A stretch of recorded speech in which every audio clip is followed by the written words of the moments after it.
Assalamualaikum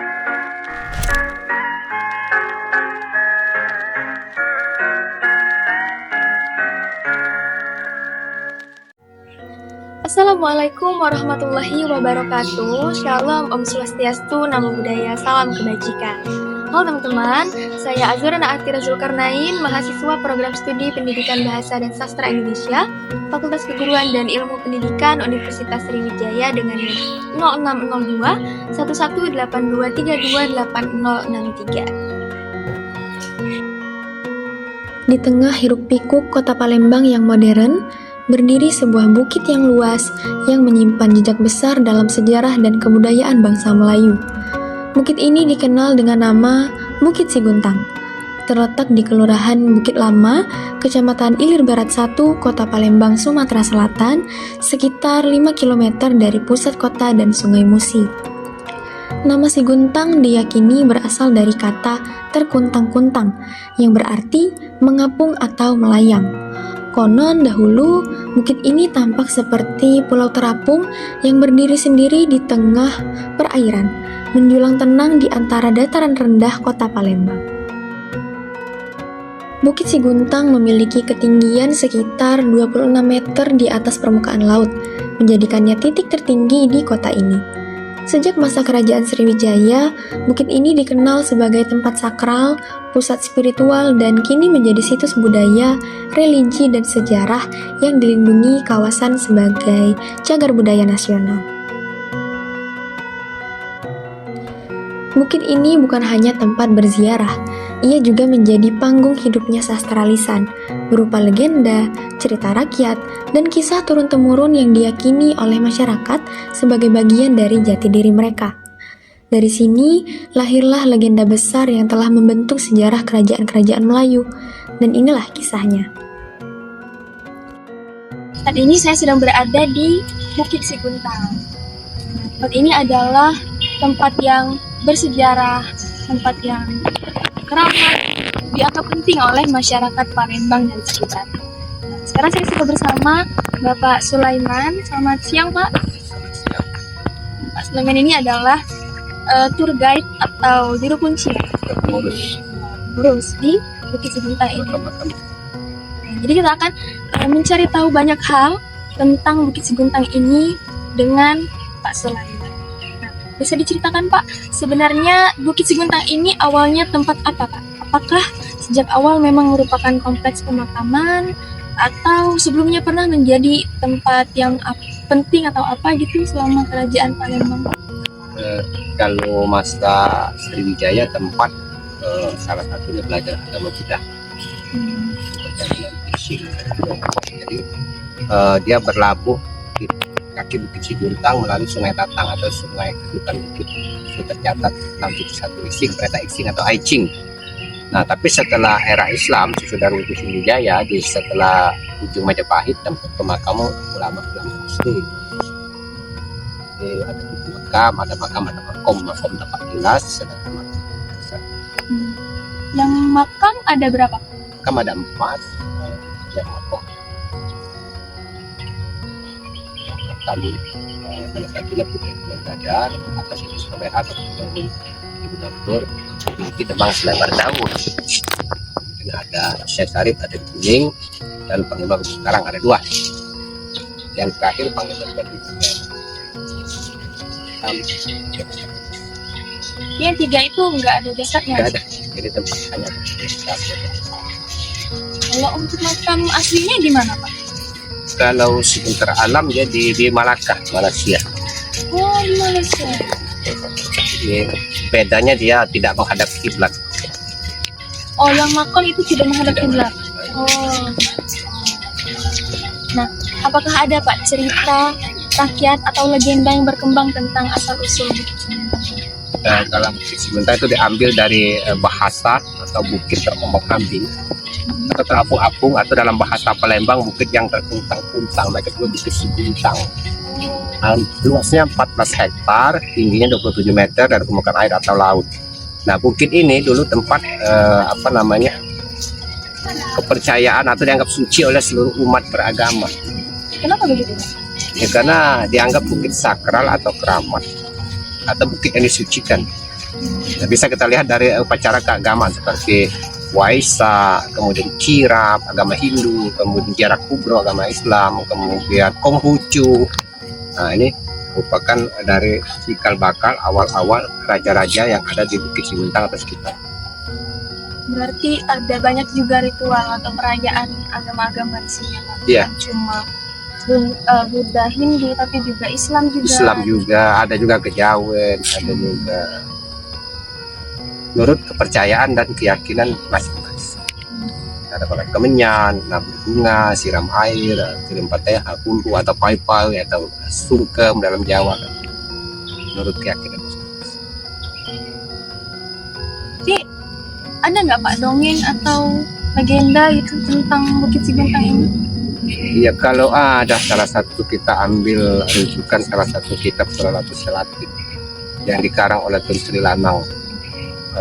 Ditulis 13 Mei 1612, jadi lebih kurang 500 tahun. Nanti yang dalam kitab itu dikatakan telah turun manusia setengah dewa bernama Sangsa Purba di Bukit Siguntang dengan 2 orang saudaranya Krishna Pandita dan Nila Pahlawan. Nah, waktu dia turun itu katanya alam ini berguncang seperti gempa. Dia turunnya malam hari. Nah, kebetulan ada 2 perempuan yang sedang bertani atau menanam padi talang atau bahume dalam bahasa Palembang, bahasa Malaysia. Dia terkejut sehingga dia pingsan, dan 3 orang itu ternyata Krishna Pandita, Nila Pahlawan dan Sangsa Purba. Nah, akhirnya dia melapor ke Raja Palembang yang bernama kebetulan yang berkuasa waktu itu Demang Lebar Daun. Singkat cerita, putri Demang Lebar Daun itu menikahlah dengan Sangsa Purba atau pimpinan dari manusia setengah dewa itu. Sedangkan yang Krishna Pandita, Nila Pahlawan menikah sama yang sedang menanam padi tersebut, Wan Puan Malini namanya. Itu bisa dibaca di dongeng, bukan dongeng, bisa historis juga, karena di Malaysia Singapura itu dijadikan pelajaran wajib di kitab Salawatu Salatin. Jadi Nah, makanya raja-raja Parameswara itu turunnya di Bukit Siguntang. menikah dengan putri Demang Lebar Daun yang bernama Wan Sundari atau Wan Sundaria atau Putri Bengamulur atau Siti Soleha atau Putri Kembang Dadap. Nah, begitu. kembang paling cantik, putri melambangkan darah biru, kembang paling cantik atau bunga desa, dadar ilmunya tahan diuji. Insya Allah. Sudah melalui penggelengan, sudah wisuda maksudnya, sudah melalui padepokan. Itu salah satu legendanya. Nah, kalau Sigentar Alam, kenapa diberi gelar Sigentar Alam? Katanya kalau dia marah, alam ini gentar. Sigentar Alam itu raja ya Pak? Sigentar Alam itu raja, ya Raja Palembang. Nama Hindunya Parameswara, nama Islamnya Sultan Iskandar Shah. Raja Melaka pertama atau Malaysia, wafat 1400.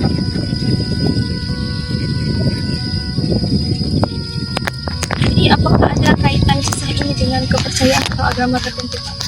Raja ini waktu itu agamanya apa? Kalau kerajaan Sriwijaya itu luas, dia ada Hindu, Buddha, Konghucu, animisme, kepercayaan, bahkan tauhid juga ada di situ. Tapi kalau khusus makam-makam Islam semua. Oh, ini Islam semua. Apa makna Bukit Siguntang ini bagi masyarakat setempat saat itu? Jadi kan selain jadi tempat ritual perayaan juga, selain itu apa Pak? Ini tempat dijadikan tempat wisata juga. Jadi kalau untuk sekarang multi lah ya. Karena di sini juga ada outbound dari anak-anak fakultas, kemudian organisasi, kemudian pramuka, ada juga priwet. Priwet. Nanti mungkin nyusul ya. Kemarin juga ada tempat anak-anak Alkena, anak-anak SMP SMA. Banyak umum lah, belum samping upacara keagamaan. Kemudian orang-orang luar banyak belajar sejarah juga di sini, terutama Singapura, Malaysia, Medan, Padang dan lain sebagainya. Ke sini. Ke sini. Berarti tempat ini multifungsi. Ya, multifungsi. Bisa dijadikan tempat belajar, tempat wisata. Jadi ada wisata rohaninya, ada wisata jasmaninya. Dua-duanya dapat. Jadi memang tempat ini tuh dianggap sakral karena tadi ada sering diselenggarakan kegiatan keagamaan. Dan itu sudah berjalan puluhan tahun. Waisak itu ratusan tahun. Nah, Bapak, apakah penting Pak bagi masyarakat untuk mengetahui asal-usul legenda dari Bukit Siguntang ini dan tetap menjaga cerita asal-usul Bukit Siguntang? Ya mungkin penting bagi yang apa ya, bagi yang hobi, karena masyarakat itu tidak semuanya hobi sejarah. Tapi kalau untuk masyarakat secara umum, tidak perlu mengetahui secara mendalam, tapi minimal mengetahui bahwa ini tempat bersejarah atau tempat sakral. Tapi untuk mendetailnya mungkin mereka belum ada waktu, mungkin malas apa belajar dan sebagainya. Lalu melalui internet. tapi ini kan tentunya ada kaitannya juga dengan budaya. Berarti harus dilestarikan. Iya jelas, karena budaya, belum lagi ini kan ada rumah-rumah adat Melayu kan, apa namanya rumah limas. Oh, ada di sini Pak? Ya, ini kan rumah-rumah ini kan bentuk adat Oh. seperti kerajaan pondok dulu kan.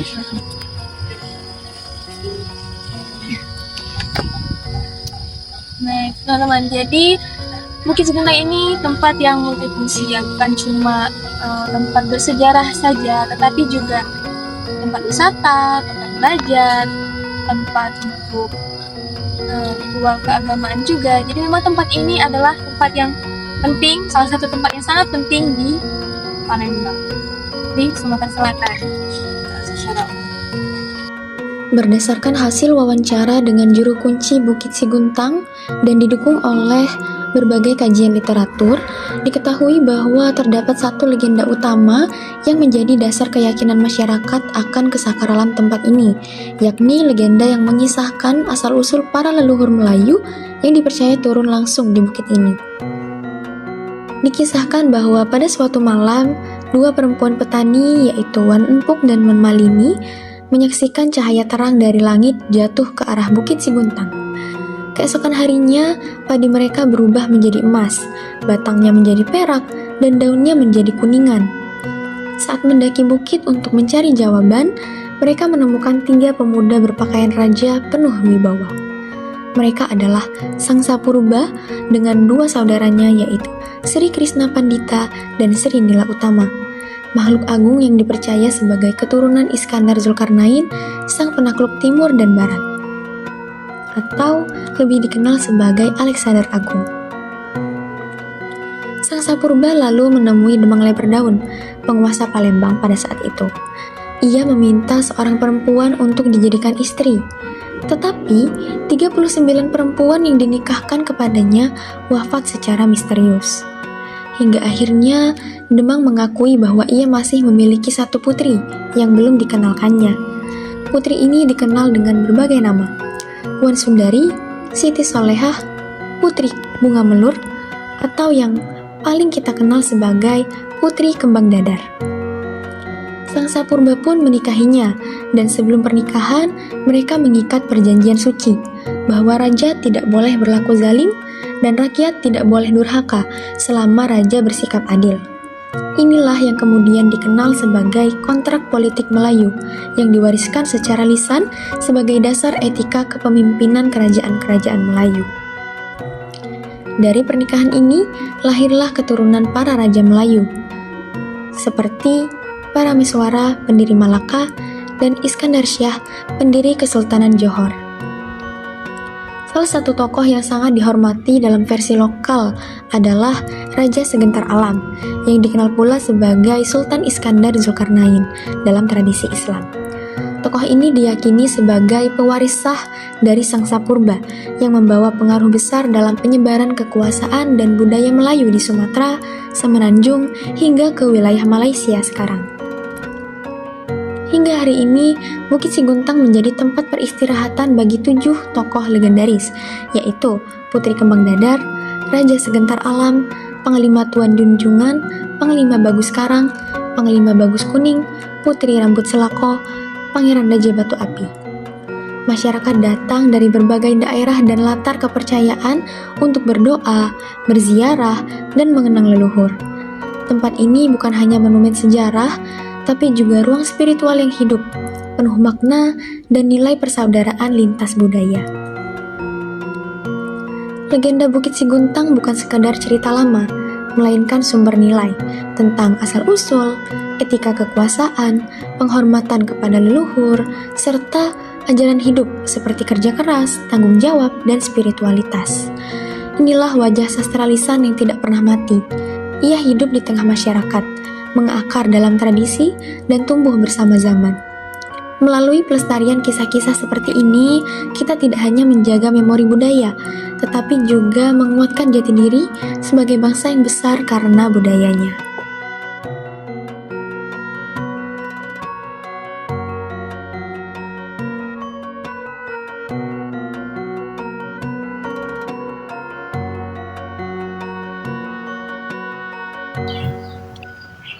Nah, jadi dalam kegiatan dokumentasi sastra lisan di Bukit Siguntang ini, kita bisa menemukan banyak sekali nilai-nilai penting yang terkandung di dalamnya.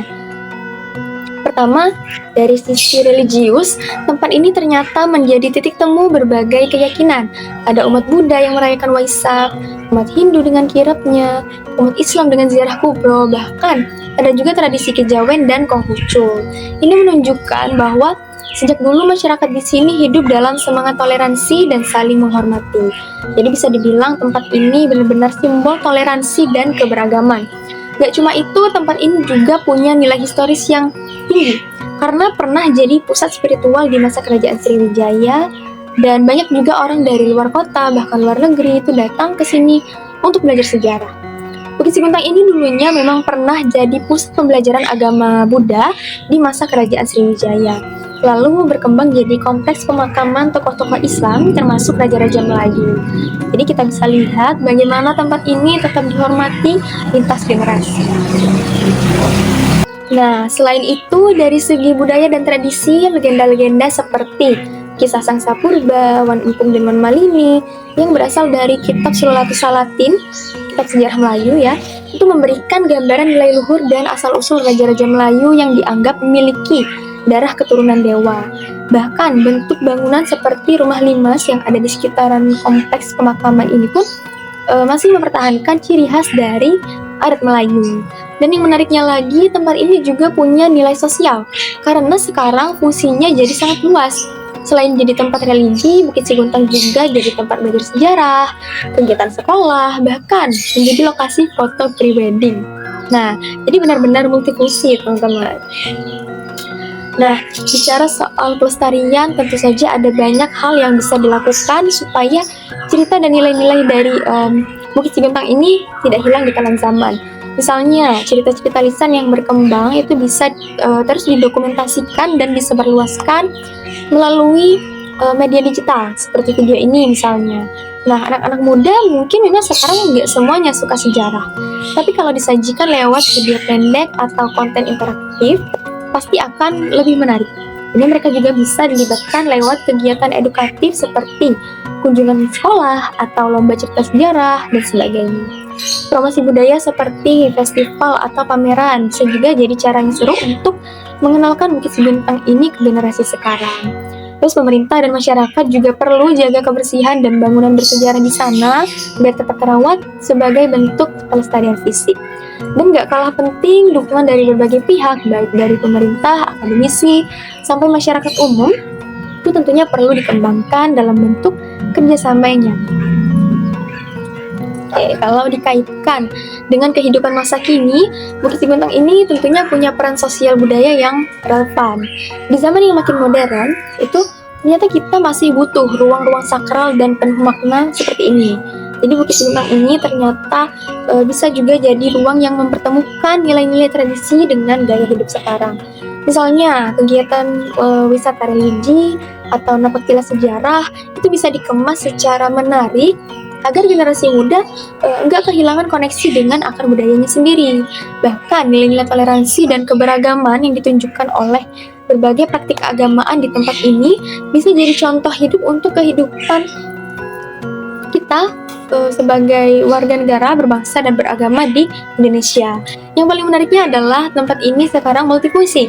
Bisa jadi tempat wisata religi, tempat belajar sejarah, bahkan tempat foto priwet. Tempat wisata juga ya, wisata umum. Nah, ini menunjukkan kalau budaya itu bisa tetap hidup gitu, beradaptasi dengan zaman, asal kita bisa menjaga dan merawatnya. Nah, akhirnya dari semua ini kita bisa mengambil satu refleksi penting, yaitu betapa pentingnya mengenal dan menjaga warisan budaya kita. Menjaga warisan budaya seperti Bukit Siguntang ini bukan cuma tentang mengenang masa lalu, tapi juga bagaimana kita menjadikannya bagian dari masa depan. Cerita rakyat dan legenda seperti yang ada di Bukit Siguntang ini bukan cuma cerita saja, dongeng saja, atau legenda asal-usul saja, tapi bagian dari jati diri kita. Lewat cerita lisan yang diwariskan, kita itu nggak hanya belajar tentang siapa kita, tapi juga diajak untuk terus merawat identitas dan nilai-nilai luhur yang membentuk masyarakat kita. Nah, lewat dokumentasi dan pelestarian ini, kita bisa terus hidupkan kisah-kisah ini, bukan hanya untuk sekarang, tapi juga untuk generasi yang akan datang. Jadi, mari kita jaga dan lestarikan bersama, supaya kisah-kisah ini tetap hidup dan menginspirasi generasi selanjutnya. Kita bisa mulai dari hal sederhana saja, seperti mengenalnya dan menceritakannya kembali. Salam budaya, salam literasi.